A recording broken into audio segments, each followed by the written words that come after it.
જય શ્રી કૃષ્ણ મિત્રો। તમે અઠવાડિયામાં 2 વખત દૂધીનું શાક અને રોટલી બનાવશો તો ઘરના બધા મોઢું બગાડશે, ખાસ કરીને બાળકો। પણ આજે આપણે દૂધીમાંથી એક એવી સરસ મજાની રેસીપી બનાવીશું કે જે અઠવાડિયામાં 2 થી 3 વખત ખાવાની ડિમાન્ડ સામેથી કરશે બધા। તો એના માટે અહીં મેં નાનકડો એવો દૂધીનો ટુકડો લઈ લીધો છે, લગભગ અડધી દૂધી લીધી છે અને એની મેં છાલ ઉતારી લીધી છે। એકદમ કૂણી હોય તેવી દૂધી લેવાની। હવે જે મીડિયમ સાઇઝની ખમણી હોય તેનાથી આપણે આને ખમણી લઈશું। આની પહેલાં પણ મેં તમારી સાથે દૂધીમાંથી અનેક અવનવી વાનગીઓની રેસીપી શેર કરેલી છે, જે બધાની લિંક હું તમને નીચે ડિસ્ક્રિપ્શન બોક્સમાં આપી દઈશ। આજની આપણી રેસીપી એવી છે કે તમે સવારે નાસ્તામાં બનાવી શકો છો, ટિફિનમાં કે લંચ બોક્સમાં આપી શકો છો અને રાત્રે ડિનરમાં પણ બનાવી શકો છો। તો અહીં મેં આખી દૂધીને ખમણી લીધી છે। હવે એની અંદર આપણે સ્વાદ પ્રમાણે મીઠું નાખી અને આને ચોળી અને 10 મિનિટ માટે રહેવા દઈશું। દૂધીમાં પોતાનું જ ઘણું પાણી હોય છે અને મીઠું નાખવાથી ઘણું બધું પાણી છૂટું પડશે અને એ પાણીનો ઉપયોગ આપણે લોટ બાંધવામાં કરવાનો છે। એટલે આને આપણે થોડીક વાર સાઈડમાં રાખી દઈએ અને ત્યાં સુધી કાથરોટમાં લોટ લઈ લઈએ। લગભગ 1.5 થી 2 વાટકી જેટલો મેં અહીં ઘઉંનો લોટ લીધો છે, રેગ્યુલર રોટલીનો લોટ લઈ લીધો છે। તેની અંદર પા કપ જેટલી આપણે ઝીણી સોજી નાખી દઈશું અને 2 ચમચી જેટલો ચણાનો લોટ નાખી દઈશું। સાથે અડધી ચમચી જેટલો અજમો હાથેથી ક્રશ કરીને એડ કરી દઈશું। સોજી નાખવાથી બહારનું પડ સરસ ક્રિસ્પી થશે અને ચણાનો લોટ નાખવાથી ટેસ્ટ અને કલર બંને સરસ આવશે। તો લોટને અત્યારે આપણે સાઈડમાં રાખી અને એક વાટકા ઉપર એક કપડું રાખી દઈએ કોટનનું અને તેની અંદર આપણે જે દૂધી ખમણીને રાખી હતી મીઠાવાળી તે નાખી દઈએ અને આને દબાવીને બધું જ પાણી દૂધીનું નિતારી લઈશું। દૂધીમાં બિલકુલ પાણી ના રહે એવી રીતના આપણે બધું જ નીચોવીને પાણી લઈ લેવાનું છે। તો જો અહીં મેં બધું જ પાણી નીચોવી લીધું છે। તો દૂધીને આપણે એક બાઉલની અંદર લઈ લઈએ અને આ પાણીને સાઈડમાં કરી અને ફરીવાર કાથરોટ લઈ લઈશું। તેની અંદર 1 ટેબલસ્પૂન જેટલું તેલનું મોણ નાખી અને આને બરાબર મિક્સ કરી લઈએ અને હવે આપણે જે દૂધીનું પાણી કાઢ્યું હતું તે નાખી દઈશું। મેં લોટની અંદર મીઠું એડ નથી કર્યું કેમ કે આ દૂધીનું પાણી છે તે ઓલરેડી મીઠાવાળું જ છે, છતાં પણ પાણી મિક્સ કરીને તમારે ચાખી જોવાનું, જો તમને જરૂરત લાગે તો મીઠું એડ કરી શકો છો, પણ મને જરૂરત નથી પડી એટલે મેં મીઠું એડ નથી કર્યું। તો દૂધીવાળું પાણી બરાબર મિક્સ થઈ જાય ત્યારબાદ સાદું પાણી નાખીને આપણે આનો લોટ બાંધી લઈએ।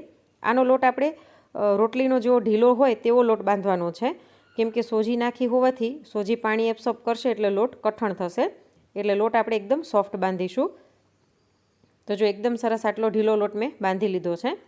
હવે હાથને સહેજ આપણે તેલવાળો કરી અને લોટને મસળી લઈશું અને આને ઢાંકીને 5 થી 7 મિનિટ રહેવા દઈએ જેથી સોજી સરસ ફૂલી જાય અને ત્યાં સુધી આપણે સ્ટફિંગ બનાવી લઈએ। તો ફરીવાર કાથરોટને સાઈડમાં મૂકી અને આપણે દૂધી જે બાઉલમાં લીધી હતી તે લઈ લઈએ।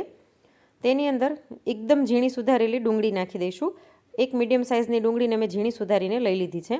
અહીં તમે ડુંગળી ન ખાતા હોય તો સ્કીપ કરી શકો છો। તેની સાથે 1 તીખું લીલું મરચું ઝીણું સુધારેલું નાખી દઈશું। અડધી વાટકી જેટલી કોથમીર નાખી દઈએ અને 1 ઇંચ જેટલા આદુના ટુકડાને ખમણીને એડ કરી દઈશું।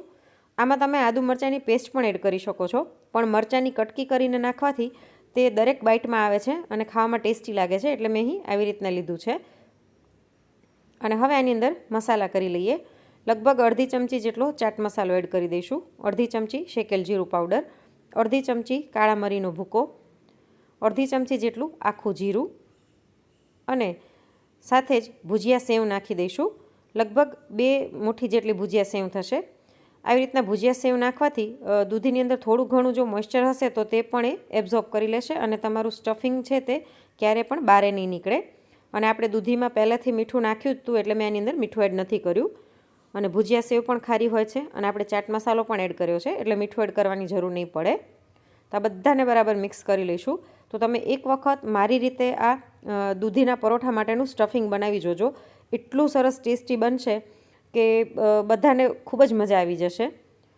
તો જો બધું જ સરસ મિક્સ થઈ ગયું છે અને આની અંદર મસાલા તમારે ત્યારે જ એડ કરવાના જ્યારે તમારે પરોઠા બનાવવાના હોય। જો તમે પહેલાંથી બધું મસાલો બનાવીને રાખી દેશો અને પછી મોડેકથી પરોઠા બનાવશો તો દૂધી અને ડુંગળીમાંથી પાણી છૂટું પડશે, એટલે જ્યારે પણ પરોઠા બનાવવા હોય ત્યારે જ મસાલા મિક્સ કરવાના। અને હવે અહીં મેં આપણે જે લોટ બાંધીને રાખ્યો હતો તેને મસળીને લઈ લીધો છે। એમાંથી એક મોટો લુવો લઈને આવી રીતના વાટકી જેવો શેપ આપી દઈશું અને તેની અંદર મોટી 2 ચમચી જેટલું સ્ટફિંગ દબાવીને ભરી લઈએ। આની પહેલાં પણ મેં તમારી સાથે ઘણા અવનવા સ્ટફ પરોઠાની રેસિપીઓ શેર કરેલી છે. તે બધાની લિંક પણ હું તમને નીચે ડિસ્ક્રિપ્શન બોક્સમાં આપી દઈશ. તો આવી રીતના એક અંગૂઠાથી દબાવતા જઈશું સ્ટફિંગને અને બાકીના અંગૂઠા અને આંગળીથી આપણે આવી રીતના લોટને ભેગો કરતા જઈશું. આવી રીતના કરવાથી તમારું સ્ટફિંગ આખા પરોઠામાં સરસ ફેલાયેલું પણ રહેશે અને ક્યારે પણ સ્ટફિંગ બારે નહીં આવે. ત્યારબાદ લુવાને કોરા લોટમાં રગદોડી અને પહેલાં પાટલા ઉપર આવી રીતના હાથેથી થોડોક થેપી લઈશું, જેથી સ્ટફિંગ આખા પરોઠામાં સરસ ફેલાઈ જાય. અને ત્યારબાદ હળવા હાથે આને વણી લઈશું. આપણે પરોઠાને એકદમ પાતળું વણીશું, જેથી સ્ટફિંગ દેખાય. તો જો અહીં મેં પરોઠાને વણી લીધું છે. સ્ટફિંગ એકદમ સરસ દેખાઈ રહ્યું છે અને ક્યાંયથી સ્ટફિંગ બહાર નથી આવ્યું. તો હવે આપણે તવામાં આને શેકી લઈએ. પહેલું પણ આછું ચડે એટલે આને પલટાવી લઈશું અને બંને બાજુ તેલ લગાડી અને આને શેકી લઈએ. તમે બટરમાં પણ શેકી શકો છો. તો આવી રીતના તમે સ્ટફ પરોઠા દૂધીના ક્યારેય નહીં બનાવ્યા હોય, એક વખત મારી રીતે જરૂરથી ટ્રાય કરજો અને ટ્રાય કર્યા પછી પ્લીઝ મને કોમેન્ટ કરીને કહેજો કે ઘરમાં બધાને કેવા લાગ્યા. આપણે આની અંદર સોજી નાખેલી હોવાથી બંને બાજુથી એકદમ સરસ પડ ક્રિસ્પી થશે અને ખાવાની ખૂબ જ મજા આવશે. તો જો આપણું પરોઠું બંને બાજુથી સરસ શેકાઈ ગયું છે, આને નીચે લઈ લઈએ. અને હવે બીજું પરોઠું શેકાય છે ત્યાં સુધી પરોઠા સાથે ખાવા માટે સરસ મજાનું મસાલા દહીં તૈયાર કરી લઈએ. અહીં મેં અમૂલનું જે રેડીમેડ દહીં આવે તે લઈ લીધું છે, કેમ કે તે મોરું હોય છે એટલે ખાવામાં ટેસ્ટી લાગે છે. તેની અંદર ચપટી ચાટ મસાલો, ચપટી લાલ મરચું પાવડર અને 1 ચપટી શેકેલ જીરું પાવડર નાખી દઈશું. આની અંદર ચાટ મસાલો નાખેલો હોવાથી મીઠું નાખવાની જરૂર નહીં પડે અને આને બરાબર મિક્સ કરી લઈશું. તમે એક વખત આવી રીતના મસાલા દહીં પરોઠા સાથે ખાજો, ખાવામાં ખૂબ જ ટેસ્ટી લાગશે. તમે ઈચ્છો તો રાયતું પણ બનાવી શકો છો. તો અહીં મેં પ્લેટમાં મસાલાવાળું દહીં અને પરોઠા લઈ લીધા છે. પરોઠા ઉપર મેં આછું બટર અને કોથમીર લગાડી લીધા છે, જેથી દેખાવમાં સરસ લાગે. અને હું તમને ખોલીને બતાવી દઉં, એકદમ ગરમ છે પરોઠું, પણ જો સ્ટફિંગ આખા પરોઠામાં એકદમ સરસ ફેલાયેલું છે. તો તમે પણ એક વખત મારી રીતે આ રેસીપી જરૂરથી ટ્રાય કરજો અને આજની આ રેસીપી તમને કેવી લાગી તે પ્લીઝ મને કોમેન્ટ કરીને જણાવજો. અને જો રેસીપી ગમી હોય તો લાઇક કરીને વધુમાં વધુ શેર પણ કરજો. અને આવી જ અવનવી રેસીપીઝ જોવા માટે ચેનલને સબસ્ક્રાઈબ કરવાનું ના ભૂલશો. જલ્દી જ મળીશું નવી રેસીપી સાથે. Thanks for watching.